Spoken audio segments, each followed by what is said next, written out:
যেহেতু সংবিধান সংস্কারের কাজ চলমান আছে, আমি আমার প্রতিনিধির মাধ্যমে আমার লিখিত মতামত পাঠিয়েছি। এদেশের সর্বস্তরের মানুষের সাথে নানা সময়ে প্রতারণা করা হয়। সাধারণ মানুষের যে চাওয়াগুলো আছে সেগুলোকে নানাভাবে চাপিয়ে রাখা হয়, দমিয়ে রাখা হয়। মালয়েশিয়াতে মাত্র 65% মুসলমান হওয়ার পর তাদের যদি রাষ্ট্রধর্ম, অফিসিয়াল ধর্ম সংবিধানে ইসলাম লেখা থাকে, তাহলে আমার 85% মুসলমানের দেশে লিখতে সমস্যাটা কোথায়? রেস কোর্সের ভাষণের সর্বশেষ শব্দ ছিল ইনশাআল্লাহ। আল্লাহ চাইলে আমরা স্বাধীনতা অর্জন করবো, আল্লাহ চেয়েছেন, কিন্তু পরবর্তীতে সংবিধানে আল্লাহর শব্দটাই রাখা হলো না। আমাদের বাংলাদেশের সংবিধান পরিবর্তনের বিষয়টি আপনি কিভাবে দেখছেন এবং সংবিধানের পরিবর্তনে লিখিতভাবে আপনি অংশগ্রহণ করেছেন কিনা, যদি করে থাকেন তাহলে কি কি পরিবর্তন আসছে? এটা আমরা আলহামদুলিল্লাহ তো বলেছি যে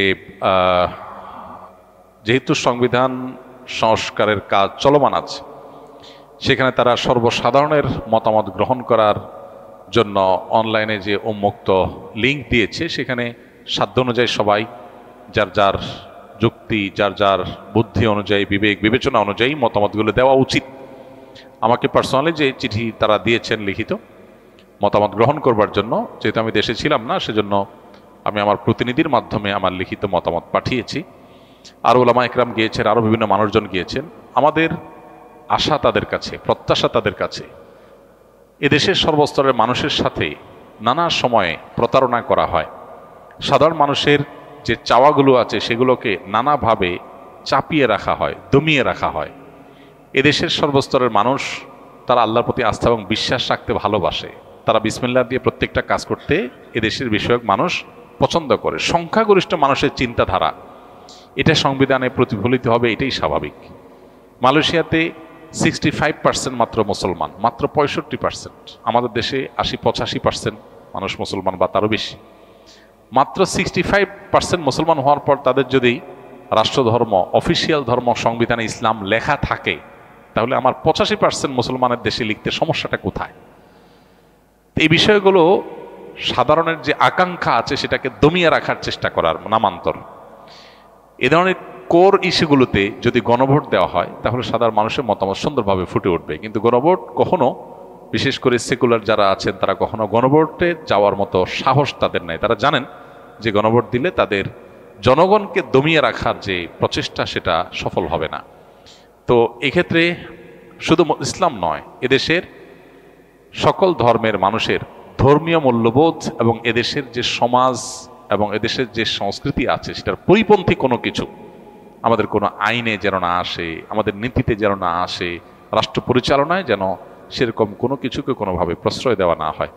এসব বিষয়গুলোতে আমরা লিখিত আমাদের মতামত জানিয়েছি এবং আমি মনে করি এটা আমার নয়, এদেশের লক্ষ লক্ষ কোটি কোটি মানুষ, ধর্মপ্রাণ মানুষের মতামত। অনেকে এখানে একটা কথা বলেন যে মুসলমানদের ধর্মবিশ্বাস, আল্লাহর প্রতি আস্থা বিশ্বাস যদি লেখেন, তাহলে হিন্দুরা বা অন্য ধর্মের যারা আছেন তারা এই সংবিধান পড়লে কিভাবে পড়বেন? এর উত্তর হলো যে একটা রাষ্ট্র তার বেশিরভাগ মানুষের চিন্তাধারা এটাকে যদি শ্রদ্ধা দেখানো হয়, গণতন্ত্রে যদি বেশিরভাগ মানুষের সিদ্ধান্ত অনুযায়ী রাষ্ট্র পরিচালনার কথা বলা হয়, তাহলে এটা তার সাথে পরিপন্থী কি? এটা তার সাথে সামঞ্জস্যপূর্ণ হয়। আরব মালয়েশিয়ানদের রাষ্ট্রধর্ম ইসলাম, এর পাশাপাশি অন্যান্য ধর্মের সবার ধর্মীয় স্বাধীনতা তারা নিশ্চিত করেছে সাংবিধানিকভাবে। তাহলে সেইটা যদি তাদের একটা সুন্দর, সুষম, শান্তিপূর্ণ, সৌহার্দ্যপূর্ণ রাষ্ট্র গঠনে অসুবিধা না হয়, আমাদের সমস্যাটা কোথায়? পশ্চিমারা তাদের অনেক ভালো ভালো জিনিস আছে, সেগুলো আমরা গ্রহণ করতে অসুবিধা নেই, কিন্তু আমাদের নিজস্ব সংস্কৃতি আছে, স্বকীয়তা আছে, সেগুলোকে ধূলিসাৎ করার যে অপচেষ্টা করা হয়, এগুলো বেশিরভাগই স্বার্থের কারণে। স্বার্থান্বেষী মহল তাদের বিভিন্ন ফান্ড, তহবিল খেয়ে তাদের বিভিন্ন ইজম বাস্তবায়ন করে। এবং আমরা দেখেছি যে 71-এও সর্বস্তরের মুক্তিযোদ্ধারা তারা সবাই ধর্মপ্রাণ ছিলেন, আল্লাভীরু ছিলেন। হাতে গোনা 1% মানুষও হবে না যারা এর বাইরে ছিলেন, তাদের পার্সেন্টেজটা 1%-এর কম হবে। তারা হারাইফেল রেখে সেজদা লুটিয়ে পড়ে আল্লাহর কাছে দোয়া করে তারপর তারা জুলুম থেকে রক্ষার জন্য তারা চেষ্টা করেছেন, সংগ্রাম করেছেন। এবং রেস কোর্সের ভাষণের সর্বশেষ শব্দ ছিল ইনশাআল্লাহ। আল্লাহ চাইলে আমরা স্বাধীনতা অর্জন করবো, আল্লাহ চেয়েছেন, কিন্তু পরবর্তীতে সংবিধানে আল্লাহর শব্দটাই রাখা হলো না। তো এই যে জনগণের আকাঙ্ক্ষার বিপরীতে কাজ করা, এটা অনেক দিন থেকে চলে আসছে। আমরা আশা করব যে এইবার অন্তত সংবিধান সংস্কারে সংস্কারের সময় সাধারণ মানুষের পালস বুঝে সাধারণ মানুষের যে আপনার আকাঙ্ক্ষা আছে সেটা যেন প্রতিফলিত হয়, সেটা আমাদের প্রত্যাশা হবে। তারা কতটা পারবেন বা করবেন সেটা আমরা জানি না, আমরা আমাদের চেষ্টা করেছি এবং সর্বস্তরের মানুষেরও চেষ্টা করা উচিত। আমরা দোয়া করি আল্লাহ রাব্বুল আলামিন আমাদের এই প্রিয় মাতৃভূমিটাকে সকল ধর্মের মানুষের জন্য নিরাপদ আবাসভূমি হিসেবে এটাকে গ্রহণ করুন।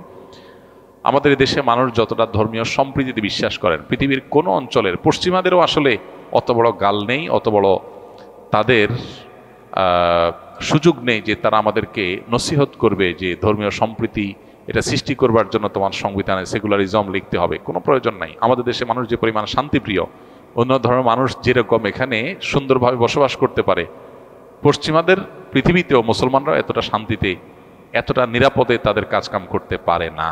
সো আমাদের এখানে তাদের চাপিয়ে দেওয়া বস্তা পচা সস্তা বা অযৌক্তিক বা আমাদের এই অঞ্চলে মানুষের চিন্তাধারার সাথে যায় না সে ধরনের বিষয় আশয়গুলোকে এখানে সংবিধানে বা আমাদের রাষ্ট্রের কোনো জায়গায় চাপিয়ে দেওয়া মোটেই যৌক্তিক হবে না। বারবার মানুষের চিন্তাধারাকে দমিয়ে রাখা, চাপিয়ে রাখার চেষ্টা, সামান্য কিছু হাতে গোনা সেকুলার তথাকথিত বুদ্ধিজীবী, তথাকথিত মিডিয়ার মানুষ, তথাকথিত এনজিও, তাদের চাপিয়ে দেওয়া জিনিসগুলোই বারবার আমাদের দেশে আমরা দেখি যে এস্টাবলিশড হয়। তারাই আমাদের সংখ্যাগরিষ্ঠ মানুষের পলিসি ঠিক করে দেয়। সংখ্যাগরিষ্ঠ মানুষের চিন্তাধারাকে ইগনোর করে একটা রাষ্ট্র কখনো এগিয়ে যেতে পারে না। 50 বছর ধরে আমরা এগিয়ে যেতে পারি নাই। অতএব এবার অন্তত আমাদের সংবিধানে সেই বিষয়টা যেন মাথায় রাখা হয়।